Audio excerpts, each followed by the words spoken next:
Tanto faz. Posso começar, mas se Joana quiser começar, que já está inaugure.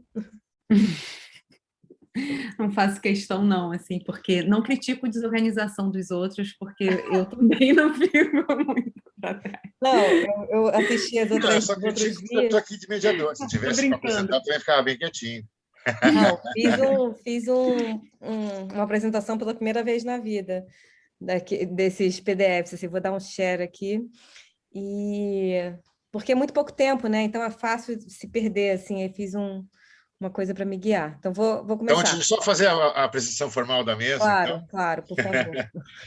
Então, abrindo a mesa 9 do LETEX 2021, aqui presentes já as colegas, a Clara Cavour e a Joana Passi. Vou ler aqui o que vocês vão falar rapidinho.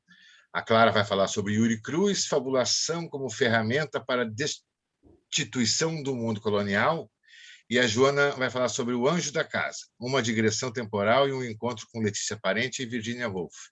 E estamos esperando o Vitor Hugo Luiz Geraldo, da UFU, que acho que é a Federal de Uberlândia, né? Que vai falar sobre a imagem da noite na poesia de Hilda Ilst.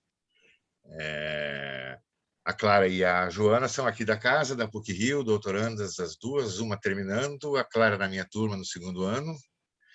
E acho que quem quiser começar pode pegar a bola já. Beleza, eu começo aqui então, vou dar um share na minha tela e também apresento, faço minha apresentação. Deixa eu só achar aqui. Eu tenho que botar a apresentação. Deixa eu ver se vocês estão vendo alguma coisa? Sim. Mas estão vendo eu queria que visse a apresentação. Vocês estão vendo o meu... A gente está vendo o slide. Um minutinho, então, gente. Espera que eu vou desfazer. Como é que eu desfaço aqui? Claro, é só você colocar ali. Ah, tá. Stop share. Sim.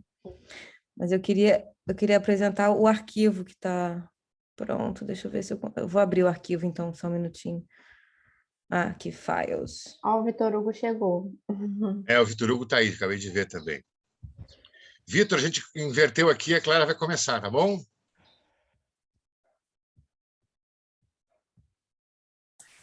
Perfeito.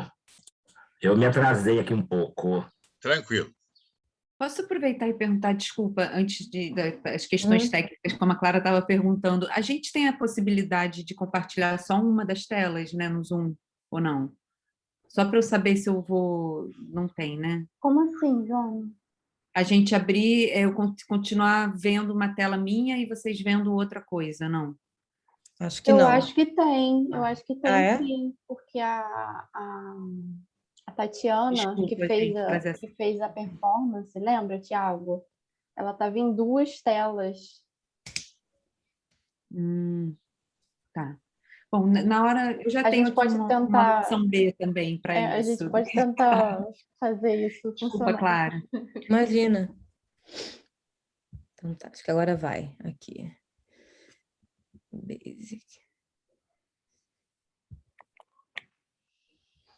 Pronto, vocês estão vendo a minha apresentação, é isso? Difícil, porque a gente não consegue ver o que o outro está vendo, né? Bom, eu sou a Clara, acho que eu estou aqui entre colegas, né, do programa. O Vitor Hugo que não é, né? Do programa. Estou no segundo ano, sou orientanda da Ana Kiefer, tenho uma co-orientação com o Fred Coelho também. E vou apresentar aqui o trabalho, um artigo que eu escrevi recentemente, esse semestre passado, esse ano, sobre o Yuri Cruz, que é um dos artistas que eu pesquiso na minha pesquisa. Então, o nome do artigo é A Fabulação Pretofágica de Yuri Cruz. E a pretofágica aí já indica um conceito do artista. Então, eu tenho trabalhado o Yuri como também uma ferramenta conceitual, como uma referência teórica. Ele não é só um objeto de pesquisa, que eu uso outras teorias para falar sobre ele, mas ele é também fornecedor de teoria, sabe? Ele também também me traz conceito. O Yuri é um artista jovem do Rio de Janeiro, como todos que eu tenho pesquisado, a maioria nascida nos anos 90, ele nasceu em 1991, é de Olaria. e chegou aí agora é um artista emergente da cena, né? Nessa onda de artistas periféricos, que eu tenho preferido não usar mais essa palavra, pensando que a periferia é sempre vista, é uma noção de quem está no centro, chamar de periférico, então tenho preferido não usar mais periférico. Mas faz parte de um grupo de artistas emergentes na cena brasileira, na cena carioca.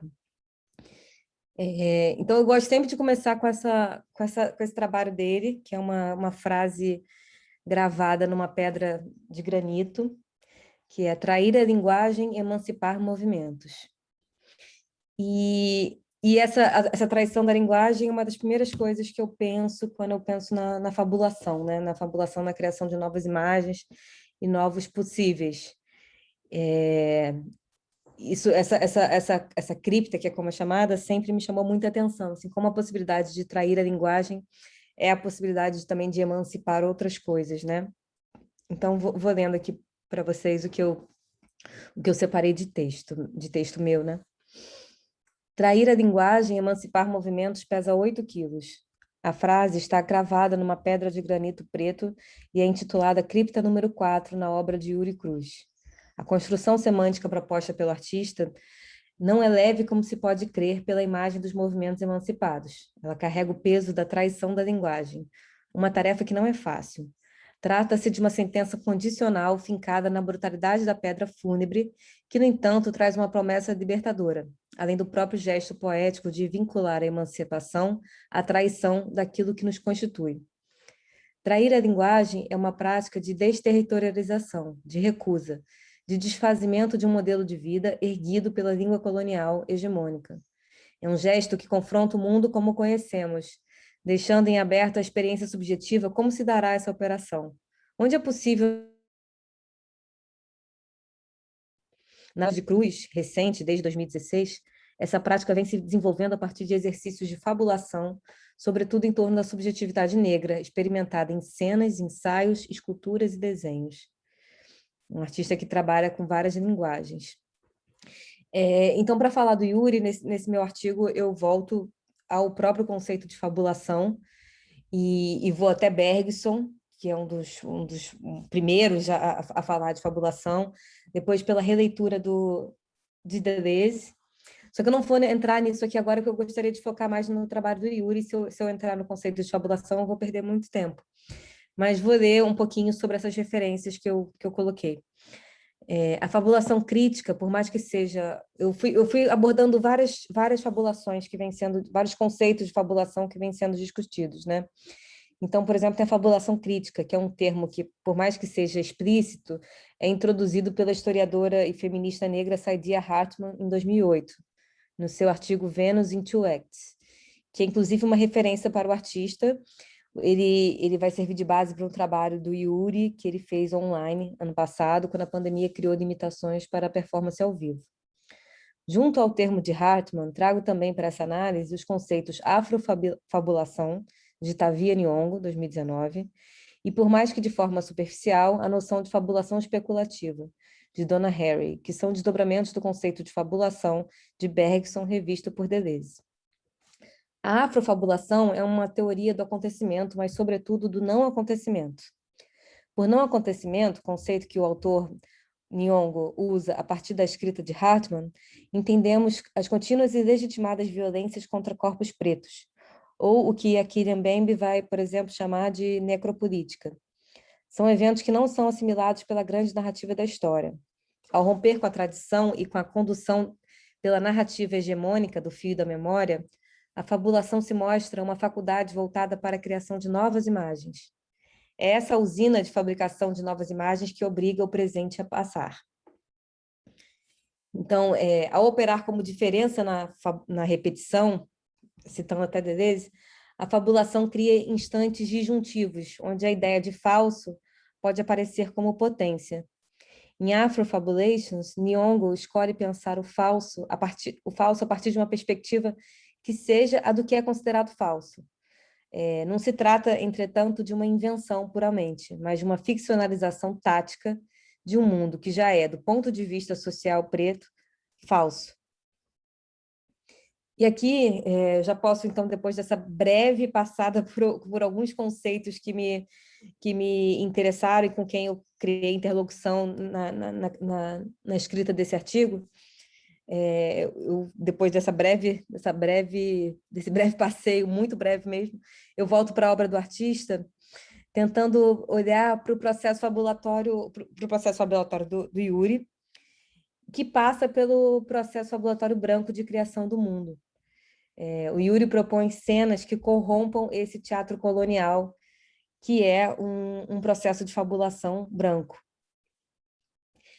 Eu coloco, pois é preciso reforçar o caráter fabuloso do processo de dominação europeu e pensar na linguagem como operadora constituinte fundacional da construção do mundo moderno, ainda hoje dominante. Ao evocar uma traição da linguagem, Cruz vê a possibilidade de emancipação de movimentos novos, diferentes daqueles da repetição do tempo histórico. Então, é preciso reforçar também que a fabulação não é uma ferramenta só, né, de lugares minoritários, né, mas a fabulação está totalmente presente no mundo que vivemos, no mundo branco, né? O mundo branco é uma fabulação também, e que se mantém a partir da repetição, né, do tempo histórico e de estruturas dominantes. A linguagem é uma construção histórica, ela se confunde com a construção do mundo, que se confunde com um regime de ficções. Construção-ficção, diz a obra criada pelo artista em 2020, desta vez em mármore branco, em referência à colonialidade branca. Aqui tem uma outra obra dele, em mármore branco. E aí o próprio uso do mármore e do granito já são ferramentas fabuladoras do trabalho de Cruz. Eles funcionam como materialidade de jogos de poder, ora violentando corpos pretos, ora ativando o poder bruto da pedra e a possibilidade sísmica que ela traz. O artista promove ainda o que vê de fazer parte de uma paisagem contemporânea de novas propostas de relação. E aqui trago o pensamento do Tremor, do filósofo Eduardo Glissant, recentemente redescoberto pela crítica, para contribuir com a imagem de um modo sísmico de relação. Nele, o filósofo evoca um sistema errático, onde não há começos nem fins, mas uma infinita sinuação. Uma sinuação trêmula. Ele diz, é a criação da longa e constante reparação do imaginário. Aquilo que não treme permanecerá estéril. As criptas, como são chamadas essas obras, evocam ainda uma outra paisagem subterrânea para além da tectônica, a do mundo dos mortos, sobre o qual a linguagem e as bandeiras hegemônicas se estendem. Numa primeira leitura, essas criptas falam sobre o movimento negro, especificamente, mas de forma ampliada dizem dos corpos dissidentes, os corpos perigo do teatro colonial que ainda hoje é encenado. Elas promovem um tremor entre corpos e ritmos diversos e acionam uma fantasmagoria que, enquanto temporalidade virtual, é a própria fabulação, a fantasmagoria com produção de imagem, de acontecimento e de assombração da e pela ordem. E aí a fantasmagoria aparece muito no trabalho do Yuri, também, de diversas formas, nessa série Assombrações Construtivas. Vocês estão vendo aí, né? Eu estou mudando de página, está dando para ver, né? Essa série Assombrações Construtivas, ele investiga as oportunidades que os fantasmas têm de assombrar numa arena memorial entre o tempo e o poder. O artista investiga tanto os assombros diários que sofre o corpo preto, quanto a possibilidade de assombrar. Em seu ensaio Assombrações Construtivas, não publicado até a escrita desta comunicação, o artista elenca algumas das assombrações que sofreu o seu corpo preto no Rio de Janeiro. E a capacidade de resposta, uma responsibility, aqui que eu cito a Donna Harry, e sua fabulação especulativa. Então, ele cria formas de responder a essas assombrações que ele sofre, né? Ele apaga a palavra polícia e se substitui por melancolia. E aqui embaixo ele transforma, se foi uma visão que ele teve, ele transformou a paisagem do Pão de Açúcar no Ministério da Guerra, naquele prédio do Ministério da Guerra, o Palácio Duque de Caxias. E aqui eu cito duas frases dele sobre esses dois trabalhos, que são: penso na melancolia como uma prática, memória do Estado, uma política econômica e psíquica, um assombro. Isso ele fala sobre o trabalho da polícia, do carro da polícia, e aqui embaixo ele fala que conforme ele ia encaixando uma imagem na outra, do Palácio Duque de Caxias, Era como se eu estivesse erguendo vigas reais que pudessem dar à ficção o peso que ela merecia. Acho isso bonito porque ele vai traçando quase que materialmente, né? Como se estivesse erguendo vigas reais, ficcionais, e que esse então seria o próprio exercício da fabulação, né? Como a fabulação pode funcionar como forma de pensar outras possibilidades para além dessa fabulação dominante. Mas, sobretudo, num vai e vem errático no tempo, sobretudo num vai e vem errático no tempo que as assombrações aparecem e se constroem na obra de Cruz. O artista olha para o assombro do desaparecimento, comum na necropolítica que persegue corpos pretos, e o da reaparição. No primeiro caso, o da tradição política, uma mensagem emana do vácuo deixado pela presença. Já reaparecer é uma tradição familiar, um costume de um tempo ancestral. Então, ele pensa o desaparecimento como o caminho colonial da vida e o reaparecimento como o caminho natural da vida. E para receber e acomodar essas assombrações, ele vai criar esculturas espirituais, que são essas bases de granito preto, que têm uma pegada humana. E é como se a escultura se erguesse a partir dali, né? Ele pensa nessa escultura como uma dinâmica de cargas da presença. Bem bonita também. E aí tem outras... ele vai propor essa Anastácia livre, que ele tira a máscara da Anastácia. E aqui eu trabalho alguns conceitos que são a visão profética do passado, do Glissant, e o poder dizer, da Anna Kiefer, que eu acho que também tem a ver com o trabalho do Yuri. Ambas as noções aparecem, por exemplo, no monumento à voz de Anastácia, obra que o artista conjuga um afresco monumental da palavra voz, criando um monumento semântico, ao lado de santinhos de Anastácia livre, a célebre imagem da Anastácia escravizada, revista e contranarrada a partir de um gesto que lhe devolve a boca. Em Anastácia livre... Clara. 5 minutos? Já foram 13. Tá bom. Pode mais um pouquinho, vai. Tá bom. Então, ele vai criar uma boca para Anastácia, ele vai devolver a boca e assim devolver o poder de dizer, né? Uma possibilidade de dizer.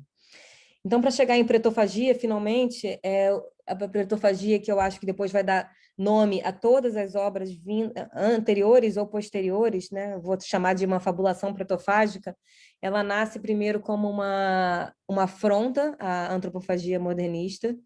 Ele faz, inclusive, esse túmulo antropofágico, fazendo referência a Tarsila. E ele pensa em cenas onde os corpos dos performers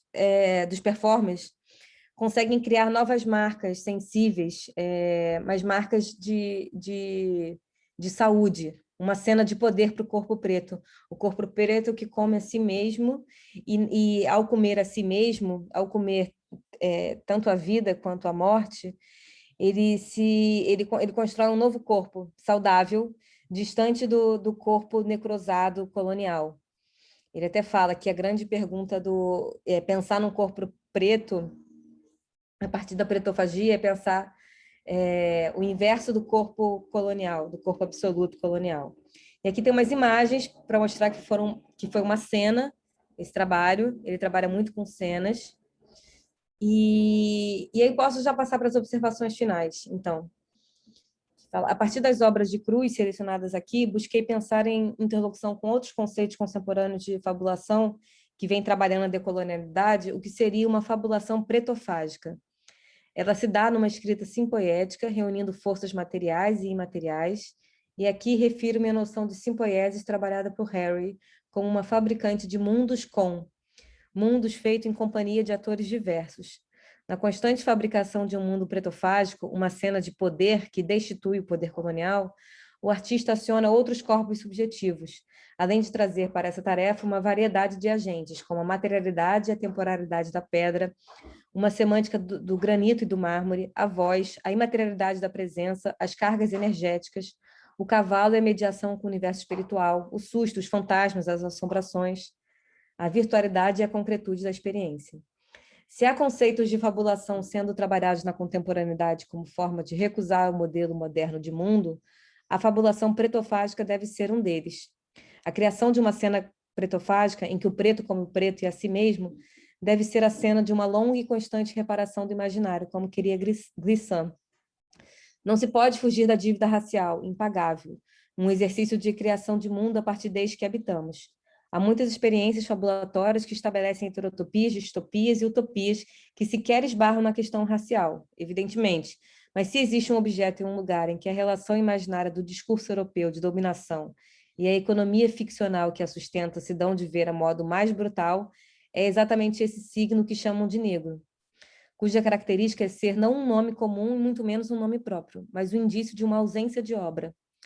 Há outros corpos perigo no teatro colonial, os corpos originários e aqueles dissidentes da lógica heteronormativa patriarcal capitalista. Mas é a partir de uma abordagem pretofágica da vida, a da experiência subjetiva preta de comer a si mesmo e a seus pares, que se pode vingar o agora, recusando os mecanismos de colonização, de repetição e acumulação da ordem branca capitalista, heterocis, normativa, racista, misógina. Se esta ordem é uma fabulação branca, não podemos contestá-la sem evocar um devir negro do mundo, como propõe Bembe, ou um devir pretofágico do mundo, como sugere o trabalho de Yuri Cruz. Se a invenção do negro no exercício ficcional de dominação do branco representou o bloqueio da criação preta, será através dela, da criação, da arte, da imaginação pretas, que destituiremos o mundo como conhecemos. É isso. Muito bom, Clara. Obrigada. Fala muito boa mesmo, muito forte, muito bonita. Agora, eu não sei se é a Joana ou se o Vitor Hugo, quem prefere ir primeiro? Acho que nós já invertemos a ordem mesmo. Joana, você queria antes?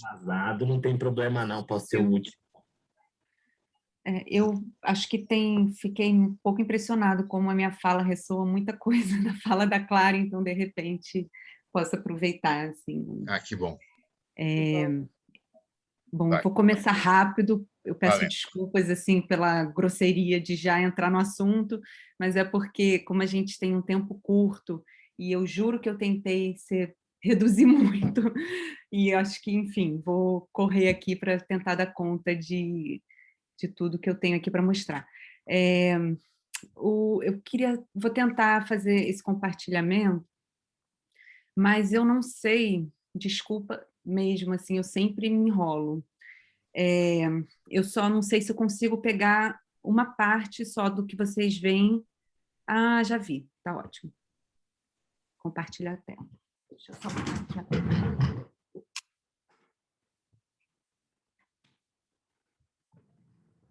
Vocês estão vendo? Sim. Vocês estão vendo todo o meu desktop? Não. Só... Ah, que bom. Não. Pode ficar tranquilo. Ah, então ótimo. Então essas fotos obscenas não vão aparecer. Tô brincando. Só a apresentação, Joana, tá tranquilo. Tá. Acho que... Pronto, entrou na tela cheia, né? Agora eu vou ver como eu consigo.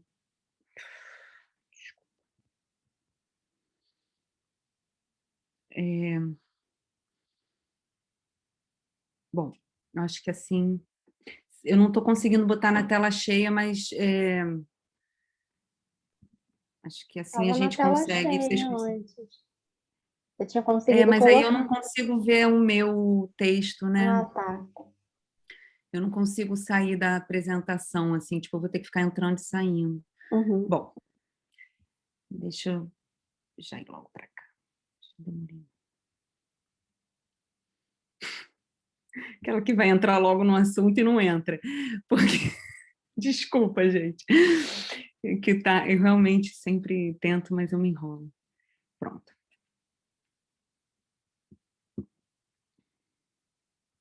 Ótimo. Bom,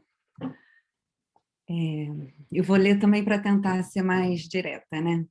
O meu texto propõe aproximar Virginia Woolf e Letícia Parente para identificar como batalhas contra fantasmas e um certo anjo aparecem em seus trabalhos e nos informam sobre as amarras que recaem sobre mulheres, artistas e escritoras. Vamos olhar para os vídeos de Letícia Parente, gravados em âmbito doméstico no período de 1975 e 1982, e numa digressão temporal vou expor uma luta travada por Virginia Woolf, que aparece no relato de seu empenho para matar o anjo da casa e se tornar escritora. O ensaio de Woolf, Profissões para Mulheres, com seu relato sobre o esforço para matar o anjo da casa, foi apresentado a um público de trabalhadoras na National Society for Women's Service de Londres, em 1931. O ponto que destaco de sua fala é uma observação sobre a luta que as mulheres têm que passar para derrotar fantasmas e seres reais que assombram seus pensamentos e aprisionam seus corpos, as privando de livre-arbítrio, liberdade de pensamento e sucesso. Woolf concentra-se na imagem de um fantasma baseado no anjo da casa, emprestado do poema de Coventry Patmore do século XIX, que é uma elegia de amor, uma elegia ao amor conjugal que idealizava o papel doméstico das mulheres, e se desdobra no esforço que as mulheres têm de fazer para reconhecer e matar esse anjo ao longo do tempo, enquanto viverem em sociedades patriarcais. Agora eu vou apresentar a Letícia Parente, exibindo o vídeo Tarefa 1, de 1982, e trazendo um breve contexto em que seu trabalho foi feito.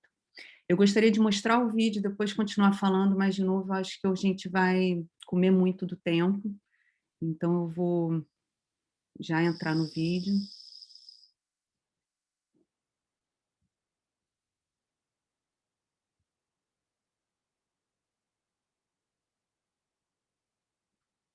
Mãe, professora de ciência e artista, como observa Gillian Sneed no artigo Disciplinary and the Domestic, Parente enfrentou o desafio clássico da mãe, Letícia, né, vou reforçar o nome dela, também enfrentou o desafio clássico da mãe trabalhadora, encontrar um equilíbrio entre sua carreira e seus deveres em casa, numa época em que pouquíssimas mães eram também profissionais, fecha cotação da Sneed. Fecha a citação da Sneed. Letícia Parente nasceu em julho de 1930, um ano antes de Woolf se apresentar e refletir sobre as profissões femininas, e também fazia parte de uma elite intelectual burguesa trabalhadora. Ela era uma mãe multifacetada, de 5 filhos, professora, artista, escritora e química. Desde cedo, fez parte dos movimentos juvenis católicos de esquerda que se opunham ao golpe militar ocorrido no Brasil em 1954. Nos anos 70, Parente era uma cientista de sucesso, vivendo em uma sociedade governada pelo excesso da força policial militar, que ditava formas de comportamento e criação durante a ditadura brasileira. Foi uma época em que o governo teve licença para vigiar todas as esferas dos espaços públicos e privados, invadindo residências e tirando o controle do corpo por meio da tortura. Período em que a desobediência era punida com morte e desaparecimento. Resumidamente, o governo pretendia controlar ideias e ações, apagar um indomado e impor um modo de vida conservador, baseado na tradição familiar comum às sociedades ocidentais judaico-cristãs. Nessa configuração familiar e social, um conjunto de posturas e atividades ficava reservado às mulheres obedientes e submissas, presente na enunciação da dona de casa. Numa interpretação de Letícia Parente através de uma leitura feminista, Sneed, de novo, mesma autora que eu citei acima, sintetiza onde a artista se posiciona diante das relações sociais de poder de sua época.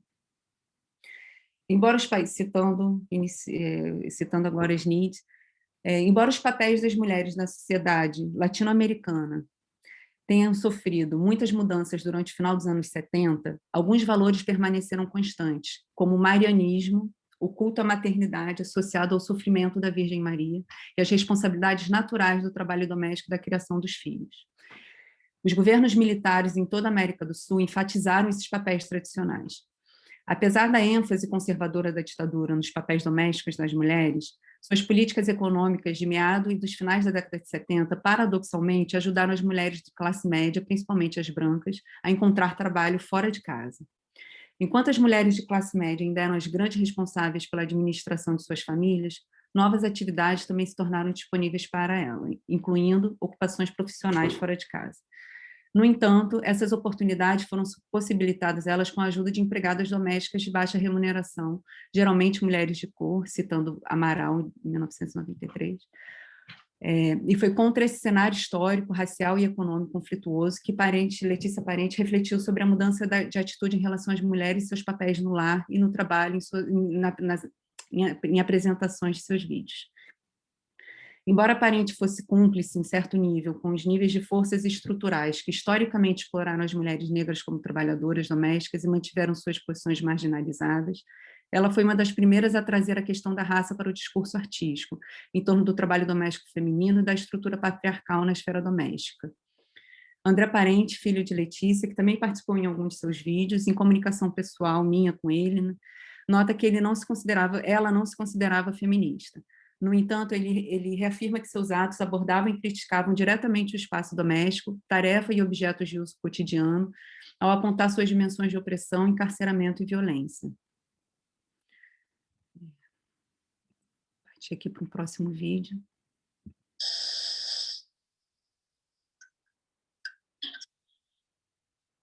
Vídeo preparação, esse que eu comecei agora. Em seu ato, esse vídeo de 1975, no ato de Parente em se preparar e maquiar, é desvirtuado, translocado ou transubstanciado para servir de comentário político. Vemos o rosto e seu duplo refletido no espelho. Vemos um terceiro rosto surgindo enquanto ela subverte o ato de passar batom e pintar os olhos, criando uma espécie de máscara que cega e silencia. Filipe Scovino observa que a constituição desse rosto, máscara, é a possibilidade de compreender a si mesma, seu lugar no mundo, mas ampliar substancialmente e rizomaticamente uma posição política sobre o mundo. Outro rosto é simulado para ser carregado pela casa, praticar suas tarefas, ou para ser apresentado em um evento social ou espaço de trabalho. Uma rotina cotidiana comum de vestir-se para sair, particular do universo feminino, é deslocado para dar lugar à estranheza de um olho e uma boca disfuncionais, ou que estabelecem novas funções. Maquiados. A maquiagem, ao invés de destacar suas expressões faciais, a cega e a silencia. Por outro lado, a máscara tem seu valor revelador. Aproximando-se da obra de Parente através do conceito de facialidade de Deleuze e Guattari, Scovino aponta que em nenhum caso a máscara se usa para ocultar. Ela mostra e revela. A máscara garante a instituição, o realce do rosto, a facialidade da cabeça e do corpo. Ouvimos o ruído mecânico da câmera e o som ambiente. A ausência de edição e ritmo imposto pela filmagem em tempo real, junto com uma imagem de baixa qualidade, abre para o espectador um espaço precário e deslocado, com um ponto de vista voyeurístico, como invasores de seu espaço privado. Há uma atmosfera teatral provocada não pela performance feita para a câmera, já que Parente não se dirige diretamente ao espectador em nenhum momento, mas pelo ato performático explícito de fazer uma declaração por meio da imagem. Trazendo de volta o anjo da casa, darei voz a Virginia Woolf e delinearei seu fantasma com fragmentos de seu ensaio. Agora, começo a citar a Virginia Woolf, é uma citação um pouco longa, mas é uma... 5 minutos, tá, Joana? Como? 5 minutinhos. Vou descrevê-lo o mais brevemente possível. Ela era extremamente simpática, imensamente encantadora, totalmente altruísta, excelente nas difíceis artes do convívio familiar. Sacrificava-se todos os dias. Se o almoço era frango, ela ficava com o pé. Se havia um ar encanado, era ali que ela se sentava. Em suma, seu feitio era nunca ter opinião ou vontade própria. E preferia sempre concordar com as opiniões e vontades dos outros. E, acima de tudo, nem preciso dizer, ela era pura. Sua pureza era tida como uma das maiores belezas. Enrubescer era seu grande encanto. Naqueles dias, os últimos da Rainha Vitória, toda a casa tinha o seu anjo. E quando fui escrever, topei com ela já nas primeiras palavras. Suas asas fizeram sombra na página, ouvi o farfalhar de suas saias no quarto. Quer dizer, na hora em que peguei a caneta para resenhar aquele romance de um homem famoso, ela logo apareceu atrás de mim e sussurrou: querida, você é uma moça, está escrevendo sobre um livro que foi escrito por um homem. Seja afável, seja meiga, lisonjeie, engane, use todas as artes e manhas de nosso sexo. Nunca deixe ninguém perceber que você tem opinião própria, e principalmente seja pura. E ela fez que ia guiar minha caneta. E agora eu conto a única ação minha em que vejo algum mérito próprio, embora, na verdade, o mérito seja de alguns excelentes antepassados que me deixaram um bom dinheiro, digamos, umas 500 libras anuais, e assim eu não precisava só de charme para viver. Fui para cima dela e agarrei-a pela garganta. Fiz de tudo para esganá-la. Minha desculpa se tivesse de comparecer a um tribunal seria legítima defesa. Se eu não a matasse, ela era que me mataria, arrancaria o coração da minha escrita. Assim, toda vez que eu percebia a sombra de sua asa ou o brilho de sua auréola em minha página, eu pegava o tinteiro e atirava nela. Demorou para morrer. Sua natureza fictícia lhe foi de grande ajuda. É muito mais difícil matar um fantasma do que uma realidade. Quando eu achava que já tinha acabado com ela, sempre reaparecia sorrateira. No fim, consegui e me orgulho, mas a luta durou. A luta foi dura. Levou muito tempo, que mais valia ter usado para aprender grego ou sair pelo mundo em busca de aventuras. Mas foi uma experiência real, foi uma experiência inevitável para todas as escritoras daquela época. Matar o anjo da casa fazia parte da atividade de uma escritora. Essas foram as 2 aventuras de minha vida profissional. O primeiro, matar o anjo da casa. Acho que resolvi, ela morreu. Mas a segunda, contar a verdade sobre minhas próprias experiências como corpo, acho que não resolvi. Nos 2 universos aqui evocados, o de Woolf e de Parente, encontramos um corpo exposto, aberto para refletir sobre si na própria carne e as batalhas que lutam. Ambas resistem e criticam ordens violentas, dominadoras e não se conformam nas figuras femininas idealizadas por sua época. Suas reflexões, espécies de contras-formas das implicações que recaem sobre o corpo feminino, têm o potencial de produzir uma multiplicidade de outros corpos que denunciam os ambientes e estruturas em vários tempos. As experiências de Parente com o corpo em sua casa abrem outros sentidos para a esfera doméstica. Seu corpo aparece fragmentado.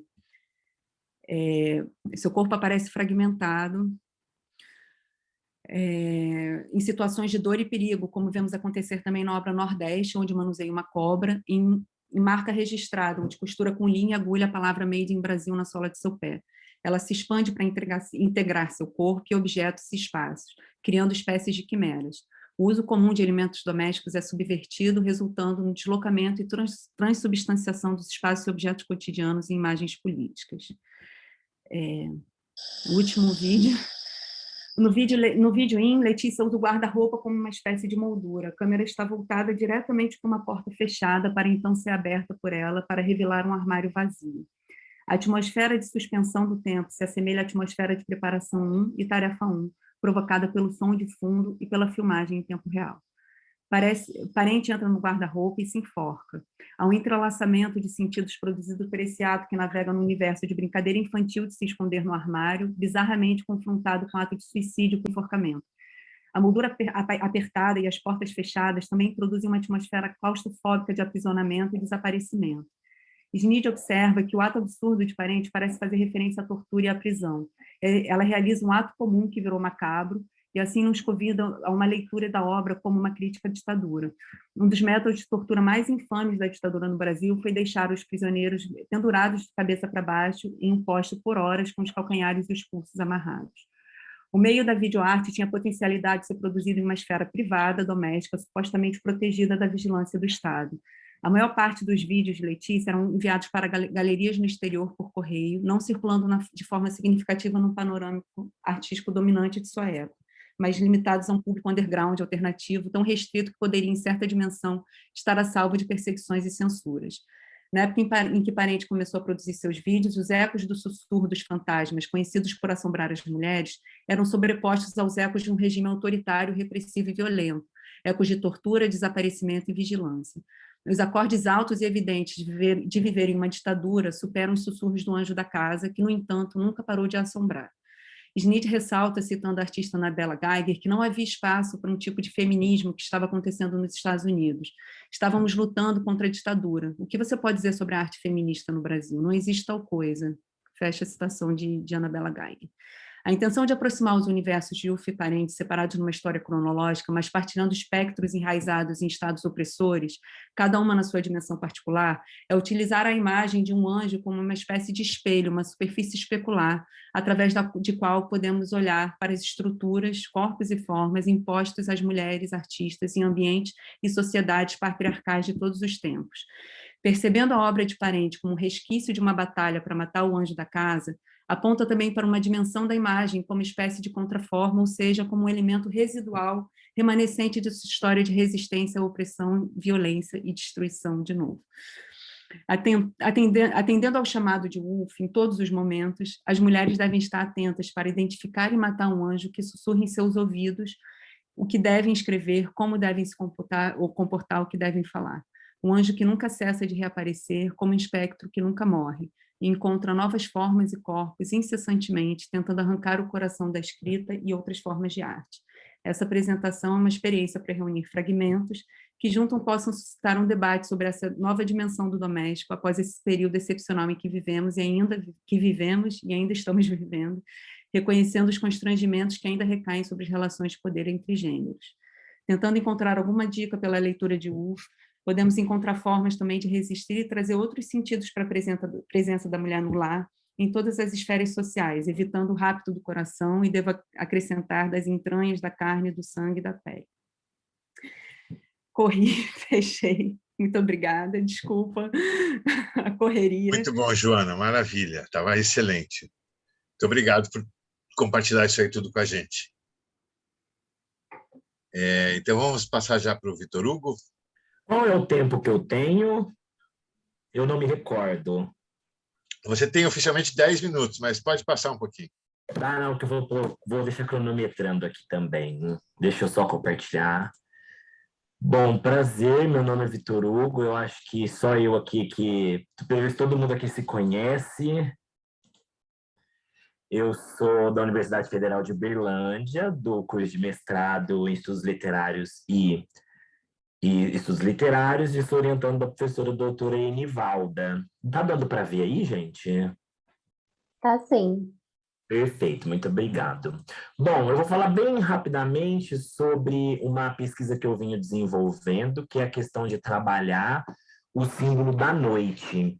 Então, dentro dessa pesquisa, eu estou levando em consideração, criando um corpus ainda, e uma das primeiras autoras que eu trabalhei foi a Hilda Hilst, escrevendo um artigo chamado Casa da Noite, Morada de Hilda Hilst, aqui em alusão à própria Casa do Sol da autora. A Hilda é uma escritora muito conhecida, então acho que eu não preciso me prolongar muito aqui nas apresentações, mas ela nasce no dia 21 de abril, é filha da Abdecilda e do Apolônio de Almeida Prado Hilst, que é uma figura muito central dentro da obra dela, que é o pai, que era um poeta, e que vai ser a grande sombra da obra, o grande mote criador dentro da poética da obra da Hilda Hilst. Cursa Direito, como a grande maioria de alguns autores na época, mas ela advoga muito pouco e leva uma vida muito boêmia, porque era uma das mulheres mais bonitas da sua época e era também uma mulher à frente do seu tempo. Então, assim, ela se lançava em todas as paixões, se nós pensarmos na época e naquele contexto histórico-social, mas é com a leitura do autor grego Nikos Kazantzakis, com o livro Cartas al Greco, que ela resolve abandonar essa vida boêmia aos 30 anos e construir uma casa, que hoje é a Casa do Sol, lá em Campinas, e produzir a maioria da sua obra lá. Bom, a minha pesquisa ela faz um levantamento desses símbolos que são atribuídos à noite, esses símbolos, a maioria das vezes, são símbolos negativos, e como a tradição literária vem situando a noite, a temática, o símbolo, o arquétipo da noite, dentro da literatura. Então, esses símbolos são vistos, a maioria dos símbolos são atribuídos à noite, são negativos, e esses símbolos se perpetuam no tempo como o homem triunfou no mundo. O John Milton vai dizer lá no Paraíso Perdido que a noite era a mais velha das coisas, uma vez que inúmeras simbologias dos povos ocidentais situaram-nas em suas cosmogêneses como princípio gerador do mundo ou das forças primordiais nele existente. E aí eu cito em seguida, eu pego um excerto do Hesíodo, lá na Teogonia, para dizer qual é o papel, o Hesíodo vai dizer qual é o papel, lá à noite ela figura como dos deuses primordiais na mitologia grega, que ela é representada pela Nix, né? Então ele diz lá que a Nix ela é progenitora do dia e diversos outros deuses, então são deuses, são aqueles deuses, inclusive as moiras, que são a personificação do destino, que são as três entidades que coordenam tanto os homens como coordenam os deuses. Então, daí vem esse papel muito importante da noite, que é dela que advém a maioria dos seres mitológicos poderosos. Então, o Hesíodo diz, do caos Erebus e noite negra nasceram. Da noite, aliás, éter e dia nasceram. Gerou-os fecundada unida a Erebus em amor. Noite pariu hediondo lote, sorte, negra e morte. Pariu a grandes sonhos, a seguir escárnio e miséria cheia de dor. Então, são diversas entidades ali que nasceram, às vezes, em fecundição ou partogênese, a noite mesmo gerou sozinha esses deuses.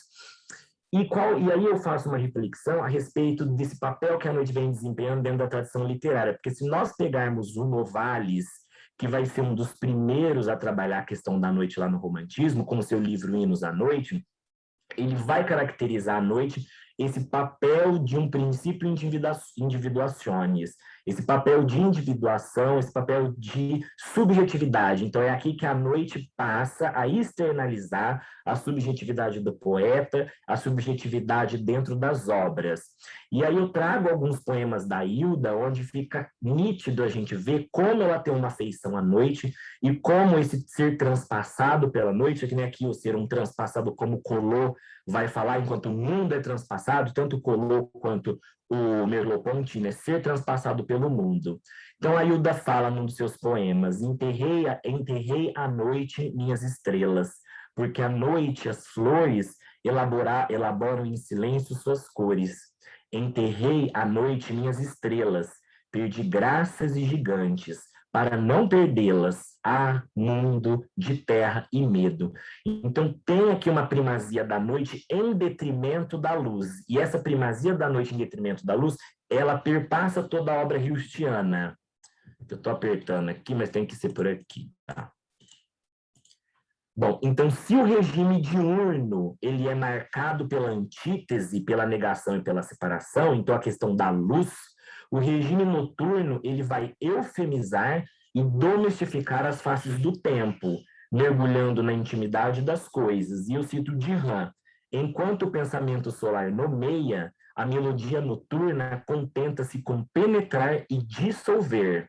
A noite converte-se em manto estrelado de união, aconchego e intimidade, na medida em que é também o arauto do dia, a antemanhã, uma parte do movimento cíclico do tempo que espera reconciliar sua manifestação antagônica, domestificando suas imagens angustiantes e vencendo-a. E aí eu trago também um outro poema. Esse daqui é do livro Da Noite, da Hilda, um livro de poemas que ela tem, que ela dedica os poemas à noite, que diz: a noite não consente a veleidade de retomar na memória e no tempo o tempo em que o senhora de vaidades dissipava no verso meu lamento. Tempo não é senhora de inocências, nem de ternuras vãs, nem de cantigas, antes de desamor, de impermanência. Tempo não é senhora de alvoradas, nem de coisas afins, toques, clarins, antes da baioneta nas muradas. Tempo não é senhora de pastores, nem de roseiras, madrigais, violas, nem é tempo, vos digo, de ter pássaros azuis em vossas douradas gaiolas. Então o tempo ele está aprisionado à noite porque não há espaço para hesitação, tudo é descida e profundidade. Não pode mais a memória persistir na retomada de um tempo anterior, cito de vaidades, onde a brevidade entumecia o verso. Inocência e cantiga estão desfeitas na impermanência do eu, na transfiguração que a noite impõe ao sujeito, descarrilhando imagens telúricas e afetas à corporeidade, onde a música sucumbiu à prescindibilidade e as cantigas, os clarins, madrigais e violas, não mais delas necessita Orfeu para reconfortar a descida e domestificar criaturas, nas questões da catábase, da descida orfeônica. A hostilidade do tempo é palpável violência, baioneta nas muradas, nada remete à hesitação telúrica. Pastores, roseiras e pássaros não há, porque o tempo é de violenta voragem e a noite desponta em reconfortante abrigo num tempo de escassas imagens aprazíveis. Só o agora. E Nix reconforta a fuga no si mesmo. Dirhan observa a coexistência de dois regimes noturnos, chamando-as de noturno místico e um noturno sintético. O místico ele vai acolher as antinomias, tal qual a roda e a árvore. Ele é a promessa de um retorno e um renascimento. Já o regime noturno sintético, ele é a valorização da noite. E o Dirhan diz: uma vez que este mundo noturno é a exata imagem invertida, como que num espelho do nosso mundo. Como sujeito lírico que se desdobra e se constrói mediante pulsões subjetivas e coletivas, moldam sua linguagem para ser o espelhamento das manifestações da vida, as imagens, em atitude noturna, se redobram, desdobram e eufemizam. Em alguns dos mais proeminentes poemas da autora, a noite primitiva e geradora dos símbolos e da existência figurará a partir da identificação e confluência do eu com o mundo exterior. Então, é esse mundo noturno que atravessa o sujeito lírico ou a autora. E eu cito a Hilda: vem dos vales a voz, do poço, dos penhascos. Então, aqui a gente tem a alternância dos movimentos baixos e das alturas. Vem funda e fria, amolecida e terna, anêmonas que vi. Dunas e cobras, e minha alma voltada para o fosco profundo da tua cara. Passei o meu caminho de pedra, leite e pelo. Sou isto, um nada alguém que te busca, um casco, um cheiro, esvazia-me de perguntas, de roteiro, que eu apenas suba. Será submersa na noite que esses conteúdos psíquicos, nomeados por Jung como inativos significados, os arquétipos, se projetarão no mundo a partir da empática relação e experienciação com ele. Essa identificação e reconhecimento com o mundo lhe transpassa as carnes e as vivências, se expressará em imagens simbólicas, mitologizadas. Nas palavras do Collot, o poeta projeta assim fora de si, na imagem das coisas e na ressonância do poema, a totalidade afetiva de sua relação com o mundo, em que ele interioriza, em compensação, a matéria-emoção. Eu vou pular esse poema também para a gente não ficar se estendendo muito no tempo, e vou falar que a noite, então, ela não traz essa questão do apaziguamento do sujeito lírico, mas atravessa-o com a potência de sua primipariedade, com a virtuosa força legada às forças primevas da natureza, ensejando no sujeito lírico a inversão pacífica das imagens existenciais. O mundo não mais se lhe afigura como anteriormente figurava. Agora, transpassado pela noite, o íntimo das existências se põe diante dos olhos a fim de ressignificar as experiências antes inapreendidas, deslocando a memória à contemplação de uma temporalidade apreendida somente pela imaginação, revelando e desvelando tanto o íntimo quanto as vontades, pois a melodia noturna contenta-se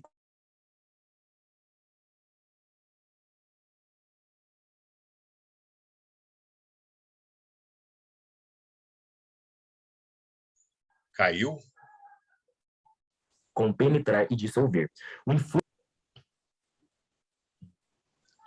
Vitor, está caindo bastante. Acho que a conexão do Vitor está Acho caindo. que voltou, por um acaso? Agora voltou. Sim. Tá, Então aqui, esse influxo engendrado pela noite transpõe as fronteiras espaço-temporais, repercutindo ainda hoje nas sociedades e no imaginário do homem. Se houve um tempo onde a noite figurava como entidade capaz de deslocar o homem do seu status quo a fim de redimensioná-lo diante do mundo de si mesmo, esse tempo ainda se faz presente, pois ainda hoje ela abre as comportas do imaginário, se notabilizando pelo poder gerador e transformador.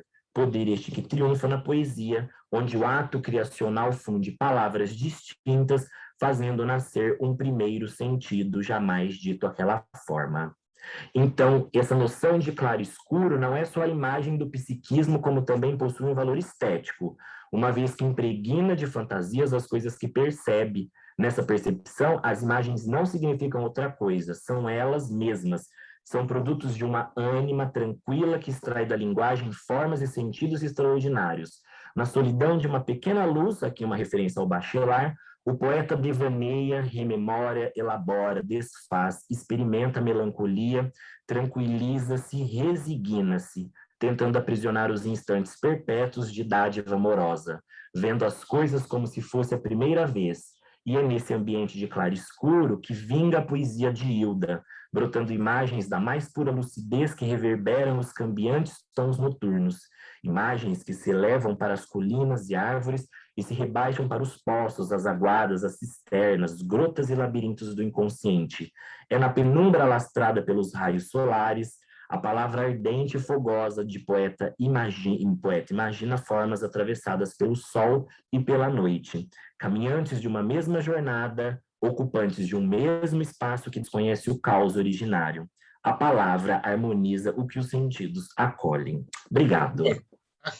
Perfeito, 15 minutos, parabéns. Estava cronometrando aqui também. Excelente, excelente, muito bom mesmo. Acho que a mesa de altíssimo nível, os três trabalhos, ao mesmo tempo que diferentes, né? Eles dialogaram bastante na hora de que foram expostos. Eu acho que o anjo da casa da Virginia Woolf visita também a Hilda Ilst, e ela não dá, também expulsa esse anjo, talvez mais rápido que a Virginia Woolf, né? Eu acho que a Hilda e a Letícia Parentes têm praticamente a mesma idade, né? As duas nasceram em 30, é isso, Joana? Tá sem som.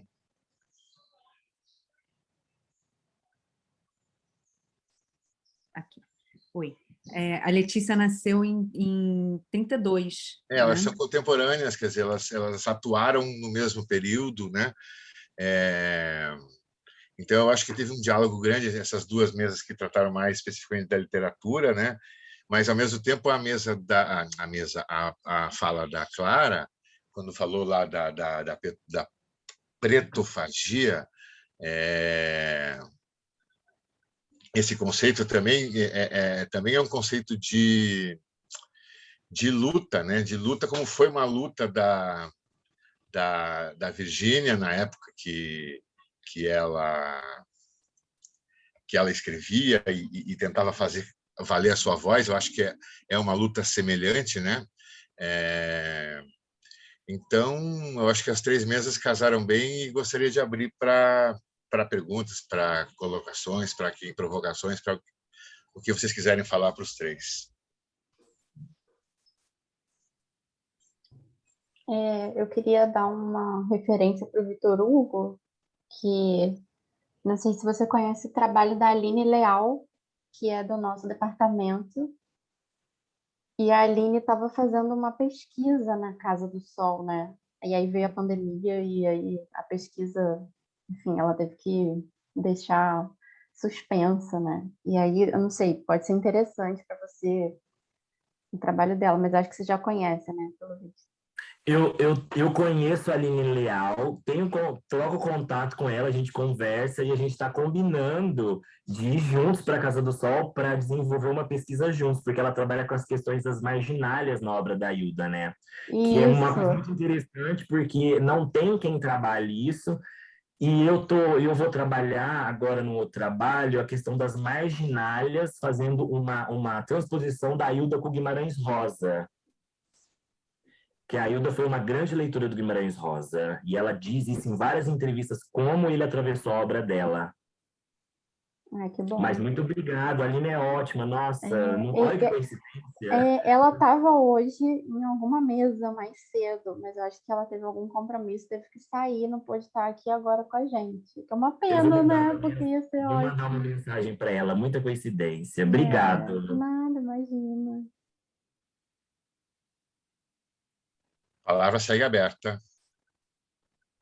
Então, vou aproveitar para agradecer as falas, agradecer especialmente a Clara, porque eu ouvi as palavras do Yuri aqui nesse espaço, dentre tantas figuras, né, que assim, são contemporâneas, mas de outra época. A presença do Yuri aqui, um artista tão jovem e tão potente, me alegra muito. E eu queria compartilhar uma história pessoal, de que eu tenho uma formação católica e tenho uma rezadeira aqui próxima de casa, que é uma pessoa muito querida, a Dona Erondina, e ela me deu, eu tinha 18 anos, ela me deu um santinho Santo Expedito, e eu usava esse santinho dentro da minha carteira de identidade.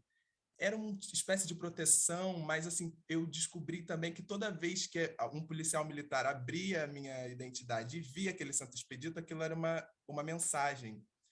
E desde que eu fui ao Pretofagia, tive encontro com a Anastácia, quem eu carrego na minha carteira é a Anastácia Livre, e aí tem outra viagem, né? o trabalho fala também sobre como a gente pode se alimentar e se fagocitar, ou Digerir essas também, trocas né? possíveis entre pessoas pretas, se digerir. E a obra do Yuri já faz parte assim da minha emoção também, já me cruzou, já me atravessou nesse lugar de proteção. Quando eu estou com essa oração para Anastácia, eu me sinto protegido, e eu me sinto também encaminhando questões aqui nesse espaço também da universidade. Toda vez que eu reencontro com uma fala sobre o Yuri aqui, é uma felicidade. Não, que é muito E eu estou impressionante como o reparando a Yuri... bandeira do Hélio, né? É do Apresentação Leandro, a bandeira do Hélio. E do o Leandro Vieira, na protofagista verdade. de quem? Desculpe? Do Leandro Vieira, da Mangueira. Essa Isso, do última, Leandro. recente, é. Sim. Aquela Eu que é ia lembrar índios, negros e pobres, né? negros e pobres. Mas Porque eu recordo que o Yuri apresentou o Pretofagia no espaço do Hélio de Sica, né? sim, Que para ele também é uma super relação muito interessante. que bom que você estava lá.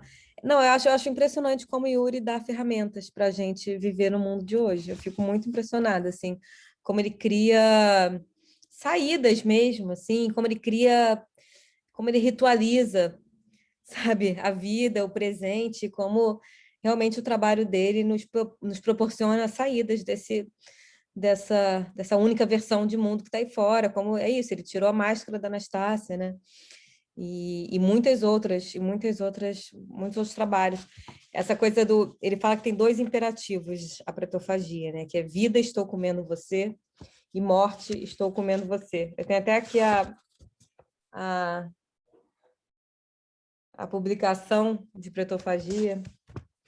E é isso, você comer tanto o que é saudável da vida, né? O que é para o corpo preto, a saúde, a ancestralidade, uma tradição que foi negada, né? Assim, quanto comer também o epistemicídio, o apagamento, o silenciamento, e digerir isso, né? E jogar isso fora. Então ele fala: vida, estou comendo você, morte, estou comendo você. Por isso que eu acho que não dá para existir uma fabulação de outro mundo possível sem passar por isso, pela questão racial, né? Que é a grande questão da fabulação branca, né? Mas é muito bom ter uma pessoa tão jovem, um artista tão potente, sendo trabalhado mesmo na universidade, né? Isso é muito bom. As maneiras, né, de se colocar, porque as maneiras também se renovam, de como esses artistas chegam. Exatamente. Acho que trazer a arte negra para esses espaços talvez nem seja tão novo assim, mas a maneira como a gente vê hoje em dia essa utilização e essas parcerias se criarem apontam caminhos, né? Também saídas também para essas relações. O Yuri virou um parceiro meu também, a gente faz muita coisa junto agora, assim. E começou como objeto de pesquisa, começou eu indo atrás do trabalho dele, e hoje em dia a gente é parceiro, faz muitas coisas juntos. Trabalhos, né? Que bom, Thiago, vou falar com ele que você estava aqui também. E foi muito bom também essa mesa, porque acho que foi a mesa que teve mais artes visuais. É verdade, foi muito bom também ver o trabalho da Letícia Parente, eu curti muito. Porque Joana, também, de certa maneira, desculpa, que de certa maneira... Fala. Que de certa maneira a Letícia Parente também, quer dizer, ela está tirando a fábula da mulher, né, no lugar que ele foi posto originalmente pelo homem, né? Então também tem um debate aí entre as 2 obras, né? Mesmo também com a da Hilda, né? Com a questão da noite, do anjo, né? Também tem uma atmosfera. Eu acho interessante também, assim, que como eu destaquei algumas coisas da fala da Clara, né, quando ela fala da fantasmagoria pela produção de imagem, né, e me veio isso na cabeça, uma imagem que surge também de um embate com fantasmas, né, de lutas que são travadas cotidianamente. e como isso esbarra, né, assim, como isso resulta em produções de imagens, né? E como tem uma variedade de fantasmas na sociedade, né? Alguns que assombram e que fazem necessário, né? Que são fantasmas necessários para impedir que outras violências se repitam, né? Assim que e expor, né, a estruturas violentas de poder, de opressão e tal. E também fantasmas que vêm, que é o da Virginia Woolf, aquele que ele oprime, o próprio fantasma oprime, né, que são imagens ideais e tal. E isso achei interessante, assim, esse espectro de fantasmas que apareceu aqui também. Sim.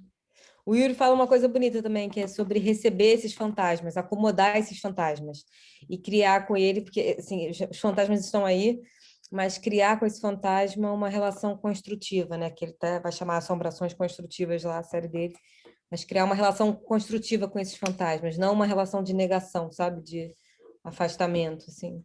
É bom para a gente pensar, porque são muitos os fantasmas. E é interessante a Virginia falando que quando é fantasma é ainda mais difícil de se matar, porque é um espectro, né? Uma coisa que sempre retorna em novas formas.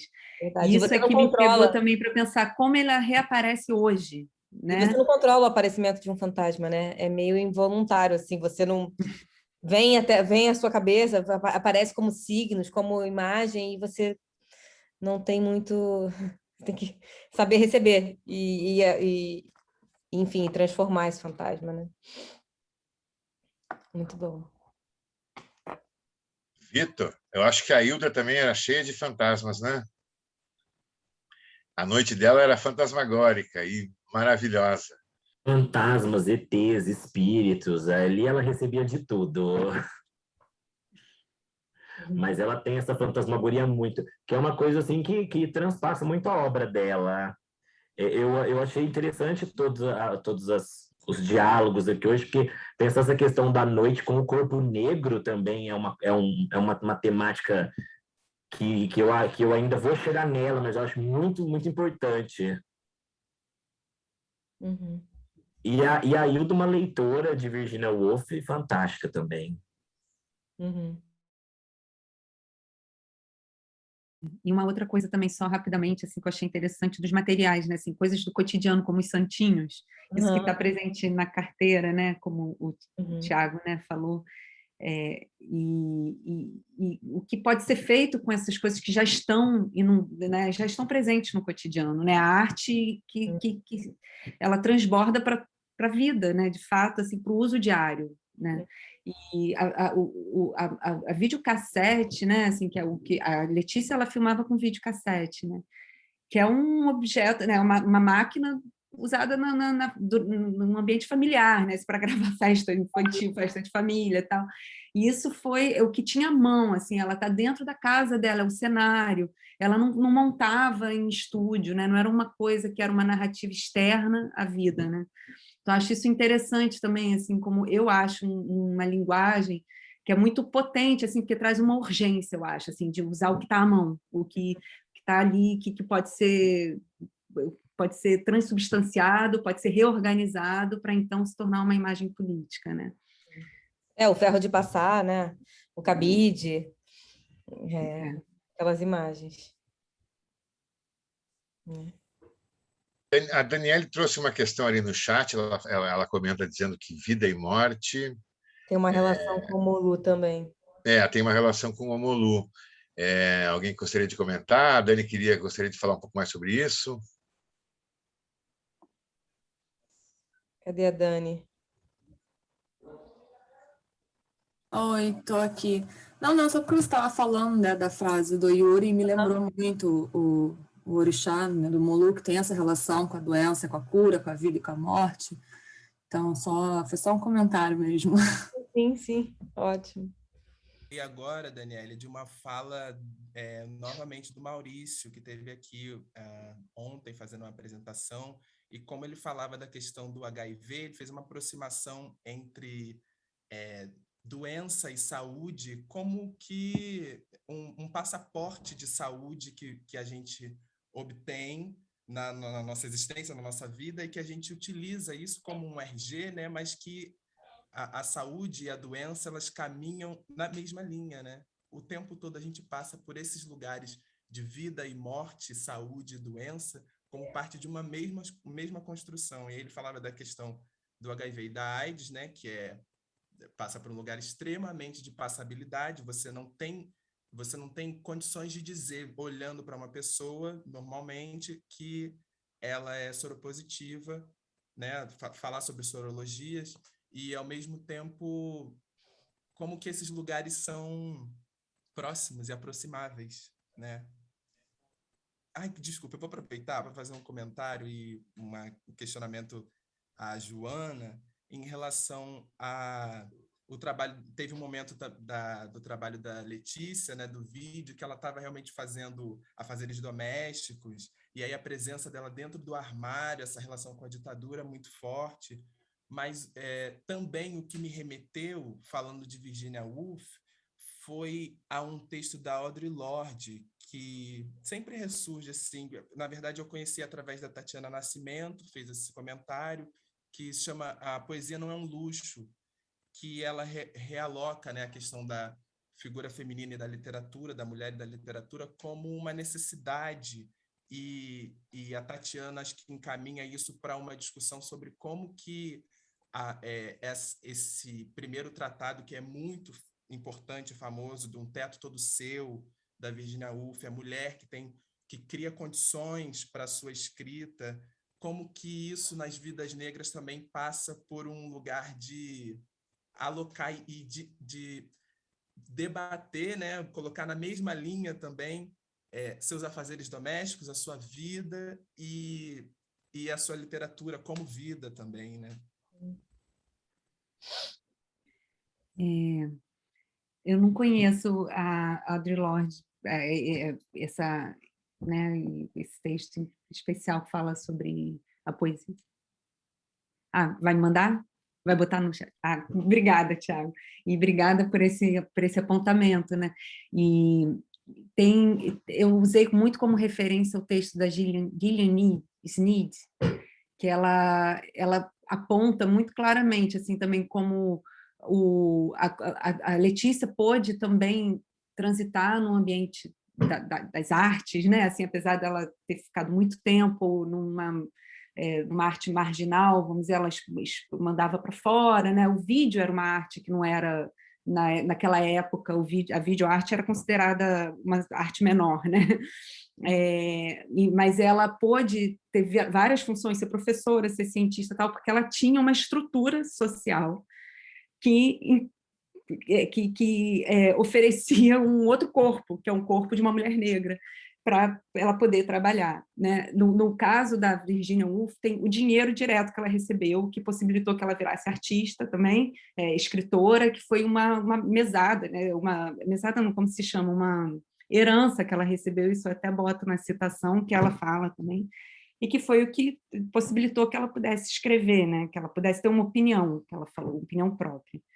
E eu acho que isso, também a gente não olhar o artista como um corpo único, né, e entender que tem uma miríade de outros corpos, né, assim, que possibilitam que esse artista produza, né, também é interessante, eu acho.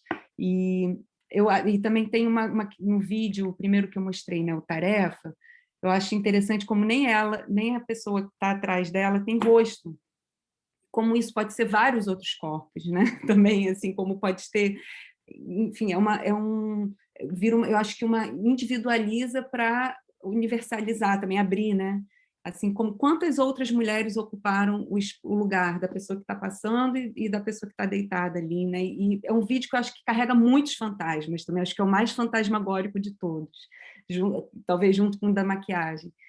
E, enfim, eu acho que e uma relação de poder também ali, né? Assim, eu acho que uma pessoa deitada, outra com ferro, e também a gente, conhecendo o Brasil, também a gente sabe qual é a relação de poder implícita ali também, né?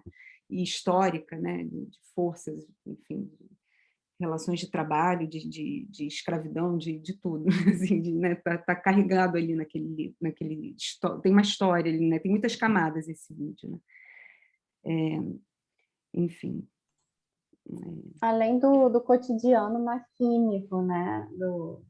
Do ato repetitivo, né? De não ter o rosto, justamente, acaba virando um objeto, né? Uma coisa... E o passar a ferro é adequar, é realinhar, né? É moldar para que caiba em algum lugar e que fique direito, né? Assim, são várias simbologias naquilo ali. Eu achei uma pena não poder mostrar em silêncio esse vídeo, ou todos os vídeos da Letícia, porque tem um som do ambiente de casa, assim, uma rua, aquela coisa meio abafada, e um suspense que tem ali também, né? E eu acho que esse tempo muito cotidiano, né? Uma imagem muito carregada de cotidiano, de coisas, imagens domésticas, assim, um suspense criado ali por, de repente, uma desorganização do lugar de cada coisa, e aquele silêncio, tem potencial aí também no silêncio do vídeo, né? A gente pode ver um trechinho. Tinha várias outras coisas para falar, mas aí eu vou engatando uma coisa na outra. Eu dei uma também viajada. Tem uma questão, assim, só um comentário rápido, não ter um rosto nesse vídeo também, mas tem uma assinatura, né, da Letícia, mas não tem rosto de nenhuma das duas. E também, assim, a gente vê cada vez mais alguns críticos, historiadores, buscando também dar nome para todos os corpos que ocupam os trabalhos de arte, né? Como os do Hélio Sica, por exemplo. Quem são as pessoas que estão usando o parangolé? Quem são, né, assim, quem são essas pessoas dançando? Não é só um corpo. A gente sabe que retirar a individualidade abre espaço para muitos corpos se identificarem, que tem muita riqueza, muita, né, potencialidade nisso. Mas também é interessante também, assim, a gente ter outra escrita, né, da história de quem são esses corpos mesmo, qual é a história particular, né, da pessoa que está passando, qual é a relação, tá? Esse é um outro ponto, assim, que eu acho que esse vídeo traz, assim, como uma questão interessante. A gente estava até falando sobre isso hoje na mesa anterior, sobre as siglas, né? Era a mesa LGBTQIA+. E o quanto que essas siglas, mesmo tentando identificar corpos e comportamentos, o quanto que elas anulam o que tem ali dentro também, né? Assim, porque a subjetividade de cada um, o Rodrigo estava contando hoje para a gente, diz, tem homem que se relaciona com homem todo santo dia, mas não se considera gay.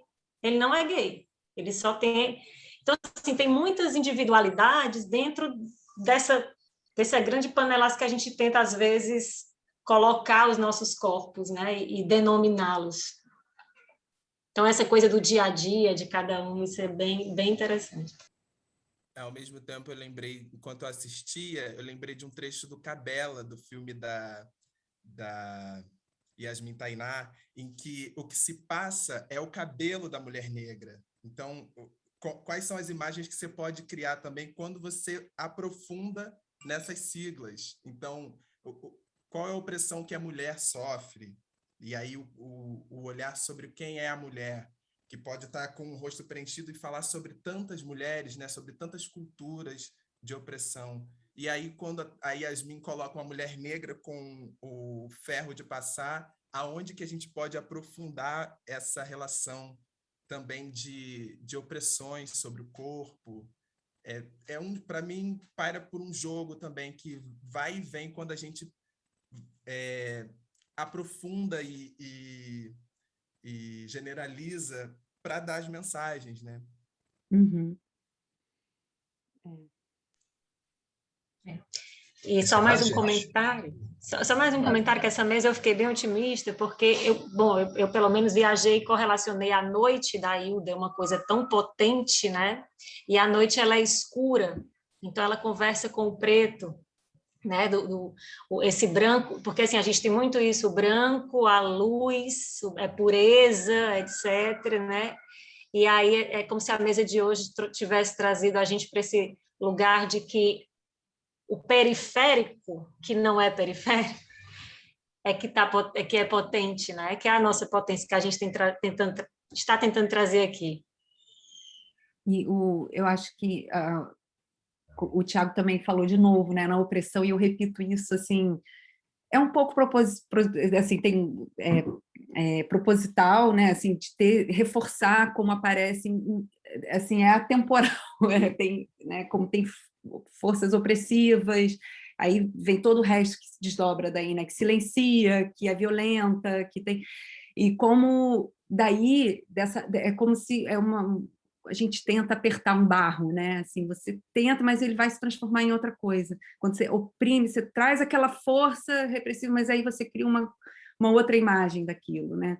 E eu acho que isso, nesses trabalhos da Letícia, bom, aí a gente tem que fazer um desvio poético, né? Ou então plástico, né? Para perceber isso, assim, de uma certa forma, mas eu acho que é uma coisa que transpassa diversos tempos, assim, por isso que eu também tentei fazer essa digressão de juntar duas pessoas distantes no tempo, mas como a gente consegue perceber que existem relações entre opressão e uma criação de uma contraforma, né, assim, de outras formas a partir disso, em diferentes momentos do tempo, como a gente pode tentar perceber as forças que oprimem agora e o que está surgindo de contraforma, né? O que a gente faz, quais são as sobrevivências, né?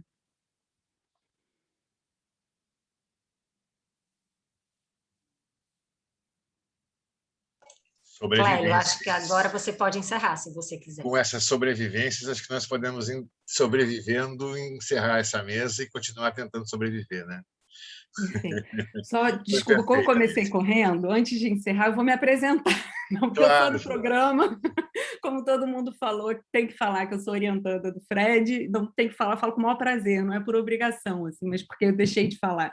Sou orientanda do Fred, sou do programa de Literatura, Cultura e Contemporaneidade, com orientação da Marília Rotier, minha pesquisa sobre arquivo e Guimarães Rosa, mas como uma mãe trancada dentro de casa por muito tempo, eu comecei a pesquisar outras formas de sobrevivência e ler muitas outras mulheres também, assim, que passaram por situações de opressão parecidas, né? Assim, enfim. Pois é, me surpreendeu até ver qual era o tema da sua fala, porque eu estava esperando algo em torno dos arquivos e achei bom te ver falando sobre as mulheres. Foi assim, uma coisa minha, assim, eu me destaquei da minha pesquisa. Para pesquisar uma outra. E bem-vinda de volta, né? Ano que vem, provavelmente estaremos juntos na PUC. Você não, né? Que você termina, né?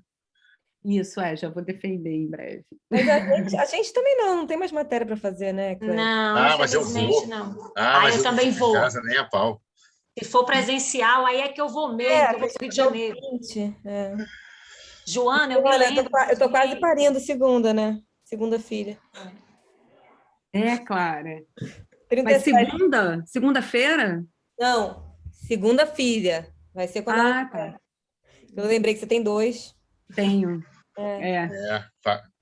Tá bem. Clélia também, tem um pacote grande. Aí tenho 2 também, só que são com uma diferença de 15 anos entre os dois. Gente, você tá super barriguda, Clara. 37 semanas. E você pensou em fazer, eu acho que eu sou louca, né? E você pensou em fazer o print. A questão foi a confusão da CAP só. Eu pensei, eu vou com a família toda, eu ia fazer lá o lance da Carol, ia para Amsterdã, entendeu? Eu queria ir para Amsterdã mas eu achei que, assim, que eu já estou muito dentro do trabalho da Carol também, que tinha outras coisas que eu precisava. Assim, para a vida seria bom, uma aventura. Não sei nem se seria bom, porque eu também não teria dinheiro para levar. Como é que ia ser? Mas para a pesquisa não seria bom. Eu fiquei pensando depois, sabe? Tinha que focar em outras coisas aqui, assim. Mas seria uma aventura, e com 2 crianças, famílias, essa coisa toda, sem dinheiro, né? Aí depois eu vi que eu estava louca, realmente. Não, eu acho que eu vou escrever um livro sobre essa experiência depois, assim, porque, nossa senhora, não sei. Corajosa não, inconsequente mesmo. Assim, tipo, eu acho que Camila, eu tenho sério para de gravar antes que o medir pessoal se complique aí, Camila. Oi?